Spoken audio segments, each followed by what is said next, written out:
Gracias, muchas gracias, buenas noches, bienvenidos al programa. Yo soy Jaime Bailey. El expresidente colombiano Álvaro Uribe, que gobernó de 2002 a 2010, ¿debe retirarse de la política o está bien que critique con aspereza al actual presidente Juan Manuel Santos y que ejerza un papel de jefe líder de la oposición? Juan Manuel Santos va a ir a la reelección, conseguirá reelegirse en mayo del próximo año y antes logrará un acuerdo de paz con los terroristas de las FARC. Todo esto se lo pregunté el otro día en su finca de Antioquia a Álvaro Uribe. Por ejemplo, le pregunté, ¿se va a retirar usted de la política? Y respondió a continuación. Yo tengo muchas actividades, yo tengo que atender una empresa agropecuaria, estoy fundando una universidad, estamos en esa tarea. Tengo muchos compromisos académicos y laborales. ¿No piensa retirarse de la política? Pero no, Jaime. Yo no aspiré a ser presidente de Colombia para tener el honor de ser expresidente y salir a mostrarme en tranquilos salones y a sentarme cómodamente en tertulias a ostentar el título de expresidente. Yo aspiré como combatiente y como combatiente actúo hoy en mi calidad de expresidente. Si la ley le facultara ser candidato presidencial en las próximas elecciones, ¿estaría tentado? No, Jaime. ¿Por qué? Así como tuve la encrucijada en 2010, Sí. que la confesé paladinamente, hoy no. Incluso pasó esto. Una de las razones que tuvo la Corte Constitucional para impedir que se consultara sobre una nueva elección mía es que un tribunal electoral aquí, que se llama el Consejo Electoral, había anulado las firmas del referendo.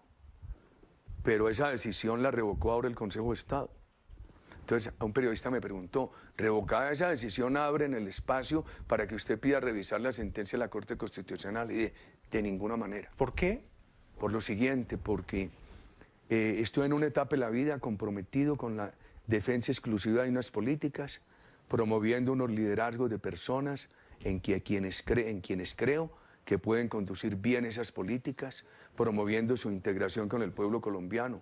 Los 4 precandidatos a quienes me referí en el anterior segmento de su entrevista, Juan Carlos Vélez, Carlos Holmes, el doctor Francisco Santos, el exministro Oscar Iván Zuluaga, en un proceso abierto a coalición con otros grupos. Me parece que le hago mejor hoy a un sector de la opinión colombiana, defendiendo unas tesis, promoviendo unas figuras, que buscando una llegada mía a la presidencia. Permítame una pregunta a quemarropa y sospecho que no me la va a contestar, pero en unas elecciones primarias entre Holmes, Vélez, Zuluaga y Pacho Santos, ¿por quién votaría usted? Jaime, tengo que ser muy cuidadoso en el tema. Comprendo. Yo no me abstengo de contestarle por cálculo, sino porque tengo que ser muy responsable en el tema. Comprendo. Si el presidente Juan Manuel Santos le pidiera una reunión aquí, privada, en su finca de Río Negro, ¿usted lo recibiría? En un libro bellísimo sobre Abraham Lincoln, de Donald Phillips, una de las cosas que cuenta Phillips es que el presidente Lincoln contestaba muchas preguntas vía metáforas. Le voy a intentar una respuesta a esa pregunta, aludiendo a una vivencia. En 2010 me reuní con el presidente Santos, la única vez que he ido a la presidencia. Él era ya presidente.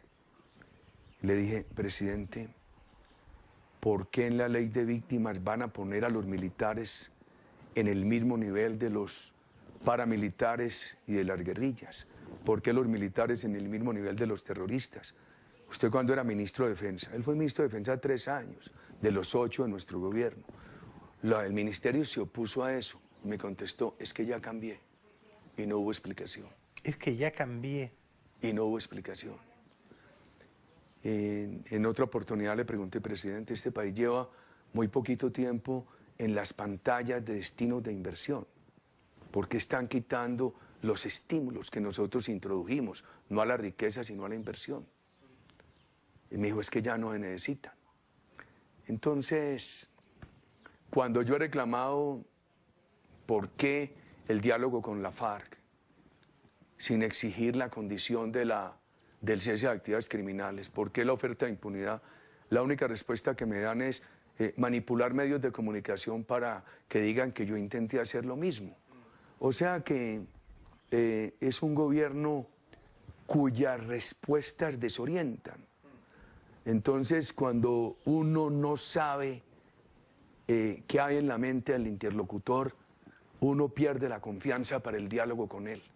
Por lo tanto, esa reunión imaginaria no va a ocurrir porque no hay confianza por su parte en ese interlocutor. Esto es, he quedado tan desorientado que no sabría para qué. Y además yo diría, ¿qué interés tienen en reunirse conmigo si ellos se aprovecharon de estas ideas en un momento, pero no creyeron en ellas? Cuando él alguna vez le dijo al periódico, creo que fue a The Guardian en Londres, que él me había llamado y que yo no contestaba al teléfono. Entonces los periodistas colombianos me empezaron a decir, nada, es que Uribe es muy vanidoso eso. Y me preguntaron a mí, le dije, hombre, estaba haciendo un ejercicio espiritual de yoga nidra. Y en esos ejercicios espirituales uno también valida o invalida las interlocuciones, las califica. Claro que sí, claro que sí. Una de las cosas que yo odio de la política, en la cual he intervenido toda la vida, es la hipocresía. Cuando murió el presidente Chávez, salía yo a dictar una conferencia en Cartagena y en el vehículo entre el sitio y el aeropuerto me comunicaron la noticia y hubo docenas de llamadas a mi teléfono. Abordé el avión para venir al aeropuerto de Medellín, donde resido. Y yo no quise contestar. Pensé, si mi padre viviera, me diría, no se puede ser hipócrita. Si mi madre viviera, me diría, hay que ser buen cristiano. Entonces me limité simplemente a escribir un comentario.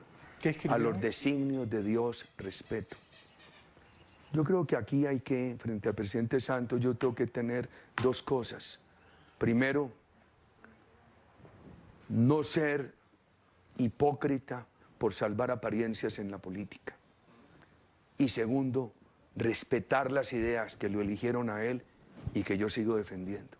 ¿Qué sintió usted en su espíritu, en su alma? Usted es un hombre creyente. ¿Qué sintió cuando murió Chávez, presidente Uribe? Porque fueron grandes, enconados adversarios políticos, ¿no? Yo tuve muchos años de muy buen trato con él y paciente. Casi que podría uno enumerar las crisis. Se las enumero. Cuando la capturé Granda, cuando me vi obligado a bombardear en la selva del hermano Ecuador a un secuestrador y terrorista que se escondía allí, violando la soberanía ecuatoriana, y desde allí asesinaba y mataba y era el responsable del secuestro de Ingrid Betancourt. Cuando tuve que denunciar ante la OEA la presencia de los campamentos de la FARC en Venezuela, que el presidente Chávez, porque el presidente Chávez nunca atendió eficazmente nuestros reclamos. Las crisis fueron puntuales, clarísima la diferencia de conceptos, y tuve muchos años de paciencia con él. Cuando fallece él, mi sentimiento lo expresé en ese Twitter. Simplemente dividí lo que es un sentimiento cristiano, de acuerdo con unas creencias, de respeto a los designios de Dios, y por supuesto yo tengo profundas discrepancias con el modelo que han impuesto en Venezuela. Esta pregunta se entromete en el ámbito privado, que es el de la fe religiosa. Sin embargo, me permito formularla. Después de la muerte de Chávez, ¿ha elevado usted una plegaria por la salvación de su alma? Yo de manera general, yo rezo, Jaime, y le digo a los colombianos, sí, yo rezo. Yo cuando visito, por ejemplo, el santuario de la Virgen, digo, me preguntan, ¿y a qué vienes, presidente? Pues tengo devoción en ella, le rezo, estoy sobregirado, vengo a abonarle un poquito, a darle las gracias que me ha protegido, a que me ayude a controlar todos estos defectos, a que me disminuya mis defectos. Entonces yo rezo a la Santísima Virgen, le pido a Dios que nos ayude, pido por esta familia, por Colombia. Le pido rezo por los fieles difuntos. Pero ya es mucha ingenuidad, mucho candor por mi parte suponer que usted reza por los enemigos políticos también, ¿no? Jaime, dejemos esos temas, Sí. dejemos esos temas en otras dimensiones. Le respeto a su presidente, por supuesto. ¿Estuvieron cerca de ir a la guerra a Venezuela y Colombia en el momento de mayor crispación entre usted y Chávez? Nunca. Y una de las cosas que me duele del presidente Santos es que él trata de explicar ese cambio abrupto frente a la dictadura de Venezuela, diciendo que estuvimos a punto de ir a la guerra. Mentiras. Cuando nosotros abatimos al terrorista Raúl Reyes en Ecuador, le pedí perdón al pueblo ecuatoriano. Siempre lo repito, porque no era una acción nuestra contra el Ecuador.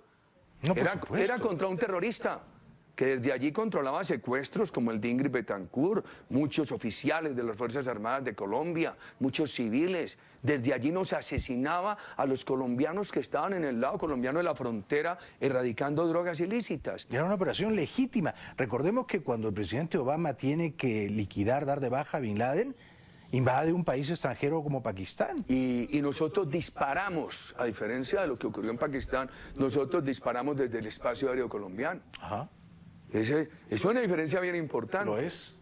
Y mire, y la izquierda mundial nada dijo de la acción del presidente Obama frente a Bin Laden en Pakistán. ¿Qué tal que la hubiera cometido el presidente Bush?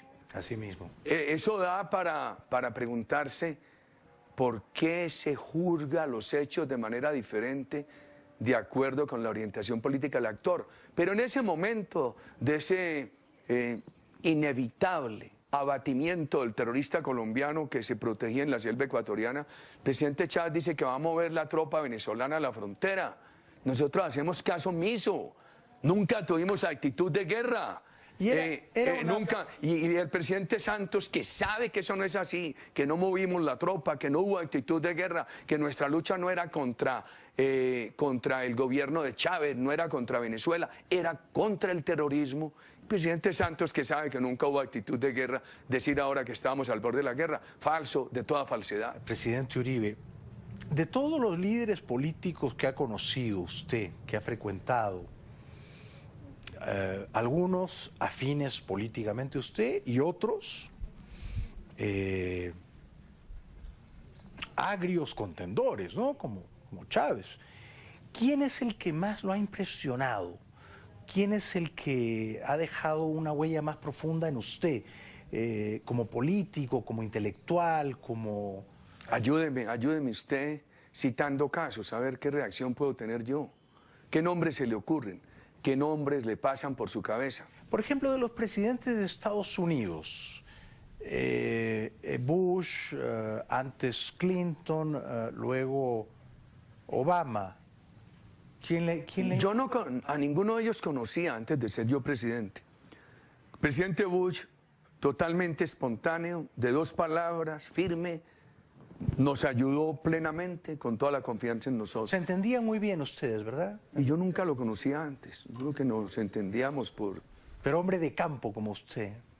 Espontáneo, sí. Y de pocas palabras y franqueza. Con el presidente Obama tuvimos muy buena interlocución. Diría yo que Obama, frente al presidente Bush, Obama prolonga más la interlocución. No afectó las decisiones de ayuda a Colombia que había tomado el presidente Bush. Muy importante.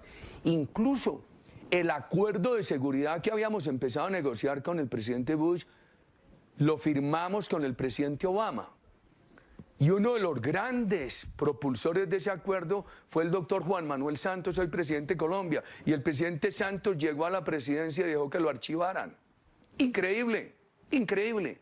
Cuando era un acuerdo de seguridad para la lucha contra el narcotráfico, no para agredir países latinoamericanos. Y eso ahora lo archivó siendo presidente. Claro, porque el Consejo de Estado dijo que se necesitaba la ratificación del Congreso de Colombia, donde el presidente Santos ha tenido casi que unanimidad. Y sin embargo el presidente